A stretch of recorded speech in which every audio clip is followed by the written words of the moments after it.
Diabetes ഉള്ള ഒത്തിരി പേരുടെ സംശയമാണ് ദീർഘകാലമായി ഡയബറ്റിസിനുള്ള മരുന്നുകൾ കഴിക്കുന്നത് കൊണ്ടാണോ ക്രിയാറ്റിനിൻ കൂടുന്നത് എന്ന്.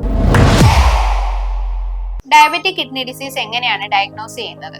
നമ്മുടെ മൂത്രത്തിൽ albumin creatinine ratio more than 30 milligram per gram അല്ലെങ്കിൽ EGFR less than 60 ml. EGFR calculate ചെയ്യുന്നത് രക്തത്തിലെ ക്രിയാറ്റിനിന്റെ അളവ് വെച്ചാണ്. ഡയബറ്റിക് കിഡ്നി ഡിസീസിന്റെ മുഖ്യ കാരണങ്ങളായി കണക്കാക്കപ്പെടുന്നത് ദീർഘകാലമായുള്ള ഡയബറ്റിസ്, രക്തത്തിലെ അമിതമായുള്ള ഗ്ലൂക്കോസിന്റെ ലെവൽ, ഡയബറ്റിസിന്റെ കൂടെ രക്താതിസമ്മർദ്ദം, രക്തത്തിൽ അമിതമായുള്ള കൊഴുപ്പ്, അമിതമായുള്ള ശരീരഭാരം, പുകവലി, അമിതമായുള്ള പ്രോട്ടീൻ ഇൻടേക്ക്, ഇതെല്ലാമാണ് ഡയബറ്റിക് കിഡ്നി ഡിസീസിന്റെ മുഖ്യ കാരണങ്ങൾ. ഡയബറ്റിക് കിഡ്നി ഡിസീസിന്റെ പ്രോഗ്രഷൻ കുറയ്ക്കാനായി ഏറ്റവും ഇമ്പോർട്ടന്റ് ആയിട്ടുള്ളത് നമ്മുടെ HbA1c ലെസ് ദാൻ 7 നിർത്തുക എന്നുള്ളതാണ്. ഇത്തിരി കൂടെ യങ് പേഷ്യൻസ് ആണെങ്കിൽ അത് ഒരു ലെസ് ദാൻ 6.5 നിർത്തുന്നതായിരിക്കും ഉത്തമം. ഡയബറ്റിസ് ഉള്ള എല്ലാവരും, എസ്പെഷ്യലി ടൈപ്പ് 1 ഡയബറ്റിസ് ആണെങ്കിൽ രോഗം സ്ഥിരീകരിച്ച് 5 തൊട്ട് 10 വർഷത്തിനുള്ളിൽ തന്നെ യൂറിനിലെ ആൽബുമിൻ ക്രിയാറ്റിനിൻ റേഷ്യോയും ക്രിയാറ്റിനിനും ഒക്കെ ചെക്ക് ചെയ്യാൻ ശ്രദ്ധിക്കുക. ടൈപ്പ് 2 ഡയബറ്റിക് പേഷ്യൻസ് ആണെങ്കിൽ രോഗം സ്ഥിരീകരിക്കുമ്പോൾ തന്നെ മൈക്രോ ആൽബുമിൻ ക്രിയാറ്റിനിൻ റേഷ്യോയും